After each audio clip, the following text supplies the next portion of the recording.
We've all been there, stuck in the grip of bad habits. Whether it's endlessly scrolling through your phone or reaching for junk food when you're stressed, these habits seem impossible to break. And what's the usual advice? Just use willpower. But let's be honest, how's that working out for you? Here's the truth. Willpower isn't the solution. It's time to approach bad habits from a completely new angle, one rooted in ancient wisdom.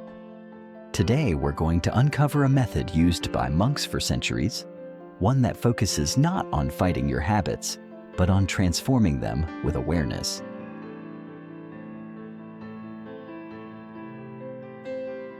Let's start with a simple but relatable example. Brushing your teeth in the morning. Do you ever wake up and think, should I brush my teeth today? Of course not. You just do it automatically. It's not a struggle or something you have to force yourself to do. That's because it's a habit, one that you've practiced for years. Habits form when we do something repeatedly, and over time it becomes automatic. But the same mechanism that creates good habits, like brushing your teeth, also creates bad ones. Whether it's checking your phone the moment you wake up, snacking late at night, or losing your temper, bad habits follow the same process. They start out as conscious choices, but eventually become automatic behaviors that don't require much thought.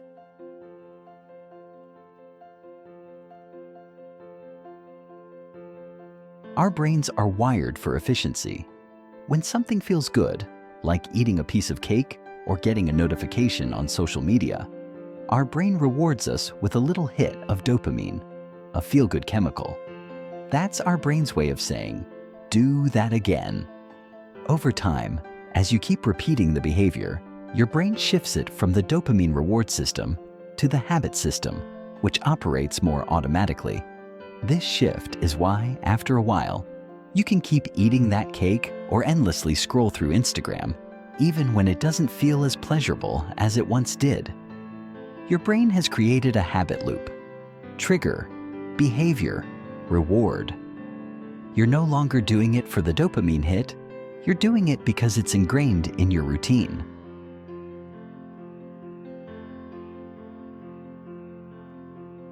Most of us have been taught to believe that breaking bad habits is all about willpower. But here's the problem. Willpower is like a muscle. The more you use it, the more it fatigues. That's why you might promise yourself that today's the day you'll quit smoking or stop eating junk food. But by the end of the day, you're reaching for that cigarette or snack. This happens because willpower comes from the brain's prefrontal cortex, the part responsible for decision-making and self-control. When you're tired or stressed, this part of the brain essentially shuts down, leaving you to fall back on your habits, which are controlled by deeper automatic circuits in your brain. So if you've ever wondered why it's so hard to resist temptation at the end of a long day, that's the reason.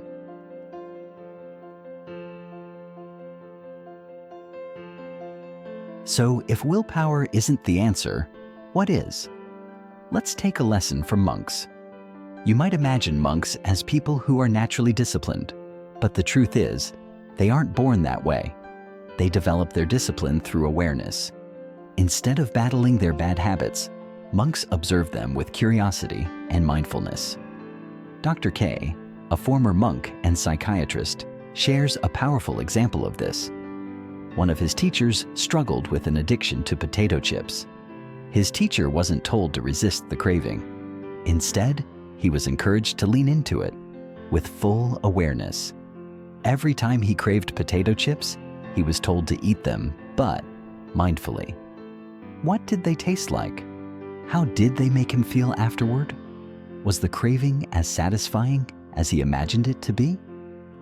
Over time, this mindful approach allowed him to break the habit, not by force, but by seeing the habit for what it truly was, a series of sensations and thoughts that weren't as rewarding as they seemed.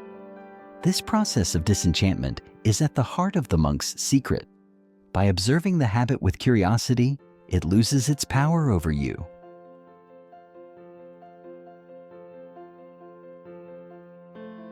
So how does this work in practice? The key is curiosity. Instead of reacting to your habits with frustration or guilt, get curious about them. For instance, let's say you have a habit of reaching for your phone every morning. Instead of fighting it, pause for a moment. Notice the urge to grab your phone. What does it feel like in your body? Is there a sense of restlessness? As you scroll through your feed, ask yourself, is this really making me feel better? When you become curious about your habits, you shift from autopilot to conscious awareness. And the amazing thing is, curiosity itself is rewarding. Research by Dr. Judson Brewer found that mindfulness practices, where curiosity plays a key role, are twice as effective as traditional therapies for helping people quit smoking. The reason? When you get curious, you're no longer battling your habits, you're observing them, and this observation weakens their grip on you.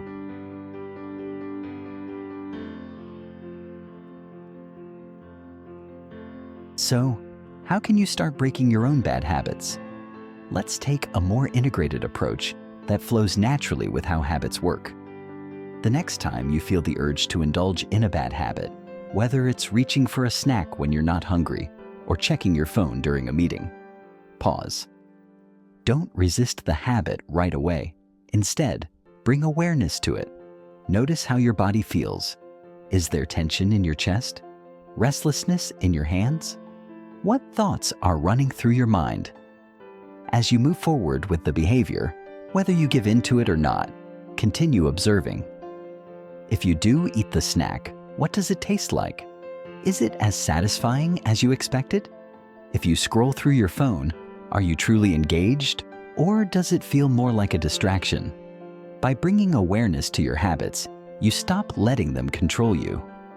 Each time you practice this, you're weakening the automatic habit loop and strengthening your ability to make conscious choices. You'll begin to notice that the cravings aren't as powerful as they once seemed, and you'll start to feel more in control.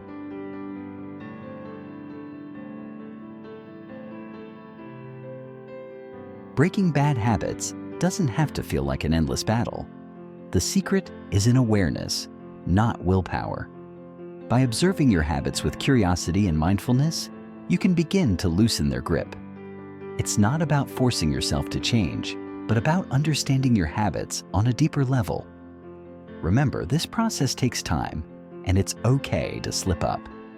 What matters is that you keep returning to awareness. With each mindful moment, you're moving closer to freedom from your habits. So the next time you catch yourself reaching for that snack or mindlessly scrolling, pause. Get curious. You might be surprised at what you discover about yourself. What habit are you most curious about breaking? Share it in the comments below, and let's explore how mindfulness can transform it.